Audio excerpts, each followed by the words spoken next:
अस्सलामुअलैकुम, मैं हूँ हुरैन फातिमा और आप देख रहे हैं हिमायती न्यूज HD चैनल।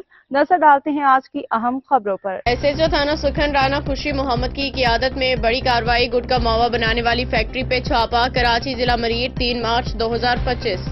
सुखन पुलिस ने SHO राना खुशी मोहम्मद की सरबराही में एक बड़ी कार्रवाई करते हुए मुजरे सेहत गुटखा मावा बनाने वाली फैक्ट्री पे छापा मारा। दौरान एक गश्त खुफिया इतला की बुनियाद पे पुलिस ने एक मकान में कार्रवाई करते हुए गुटखा मावा तैयार करने वाला एक मुलजिम को रंगे हाथों गिरफ्तार कर लिया, जबकि दीगर साथी मौका से फरार हो गए। SHO राना खुशी मोहम्मद की फौरी हिकमत अमली और बहादुरी से किए गए इस छापे में भारी मिकदार में गुटखा मावा इसकी तैयारी में इस्तेमाल होने वाला सामान बरामद किया गया।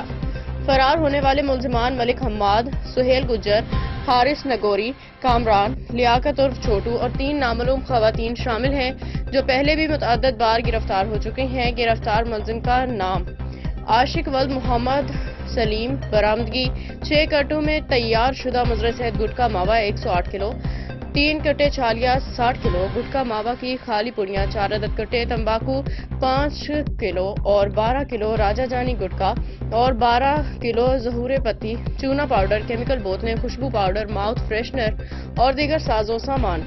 मुकदमा की तफसील। जैवकुआ मकान मशीन और टूल फैक्ट्री नज़द शेल पंप, जुमा हिमायती कोट, मलीर, कराची। SHO राना खुशी मोहम्मद ने अज़्म का इजहार करते हुए कहा कि वो जराइम पेशा अनासर के खिलाफ बिला तफरीक कार्रवाइयाँ जारी रखेंगे और अवाम की सेहत के लिए खतरा बनने वाले अनासर को कानून के शिकंजे में लाया जाएगा। मुलजिम को मजीद तफ्तीश के लिए थाना सुखन के तफ्तीशी हुकाम के हवाले कर दिया गया है, जबकि फरार मुलजिमान की गिरफ्तारी के लिए छापे मारे जा रहे हैं। हाकिम अली दाल की रिपोर्ट। मजीद अपडेट्स के लिए देखते रहें हिमायती न्यूज HD चैनल।